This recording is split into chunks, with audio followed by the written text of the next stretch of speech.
हाय, मी शिल्पा. आपण याआधी partition belt पाहिले आहेत, पण हे 5 बेल्ट खूप वेगळे आहेत. यामधला एक असा बेल्ट आहे जो हातावर काढला की डिझाईनचा लुक खूप सुंदर दिसतो. त्यासाठी तुम्ही हा व्हिडिओ शेवटपर्यंत नक्की बघा. आता हा फर्स्ट बेल्ट आहे.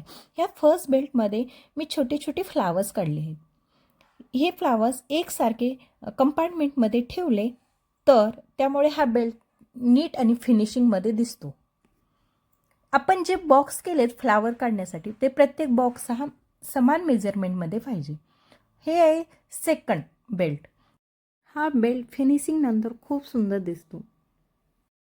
इथे मी स्ट्रेट पॅटर्न न ठेवता इंटरलॉकिंग डिझाईन वापरली आहे. अशा पॅटर्नचा फायदा म्हणजे छोट्या पेसमध्ये भरलेला दिसतो. याची आपण गाईडलाईन घेतल्यानंतर जे डायमंड शेप काढत आहोत ते सेम मेजरमेंटमध्ये काढायचे. त्या दोन्हीच्या मधला गॅप सेम असला पाहिजे. त्यानंतर आपण हाफ सी त्याच्यावरतून घेत आहोत.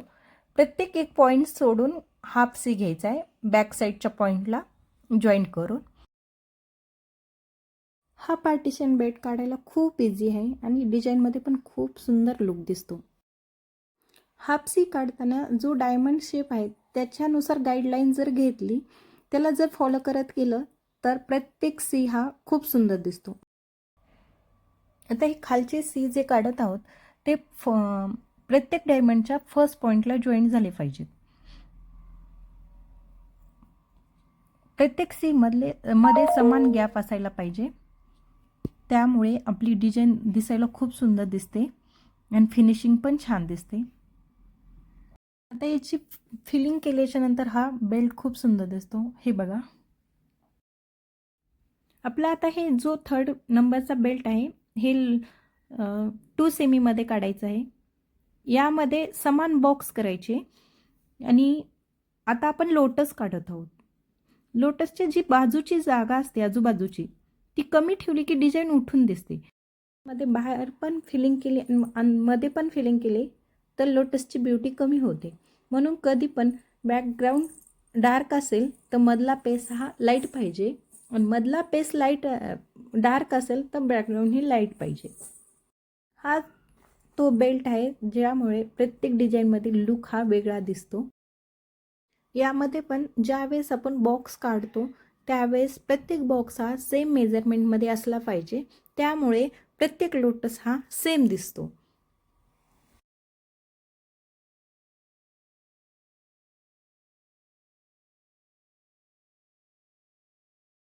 आता आपण लास्ट बेल्ट काढत आहोत. हे 5 नंबरचा बेल्ट ह्याला पिलर बेल्ट म्हणतात. ज्यावेळेस आपण पिलर रिपीट करतो त्यावेळेस फक्त एक गोष्ट लक्षात ठेवायची, प्रत्येक पिलरचे गॅप आणि हाईट सेम ठेवायची. पिलर बीट दिसायला इझी आहे पण याची ब्युटी हा त्याचा परफेक्ट पेसिंग ठरवते. जर आपण सेम हाईट आणि सेम गॅप ठेवला तर प्रत्येक पिलर हा खूप सुंदर दिसतो.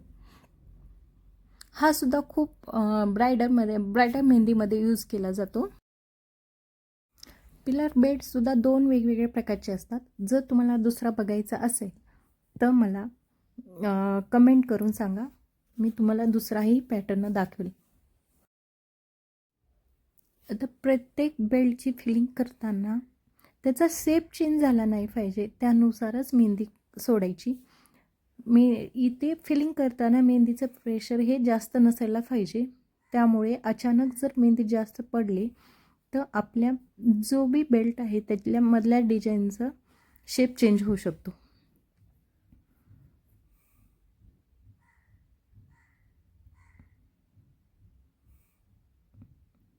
प्रत्येक डिझाईनच्या आधी आउटलाईन करून घ्यायची आणि त्यानंतर बाकीचा जो भाग राहतो त्याची फिलिंग करायची. आपण 1 and 1.5 and 2 सेमीमधले बेल्ट बघितले आहेत. जर तुम्हाला असेच बेल्ट डिझाईन बघायची असली तर कमेंटमध्ये बेल्ट म्हणून लिहा. तुम्हाला यापैकी कोणता बेल्ट आवडला तो मला कमेंट करून नक्की सांगा. असेच नवनवीन व्हिडिओ पाहण्यासाठी या चॅनलला लाईक करा, शेअर करा आणि सबस्क्राईब करा. तुमची कमेंट खूप इम्पॉर्टंट आहे त्यामुळे नक्कीच कमेंट करा. थँक्यू.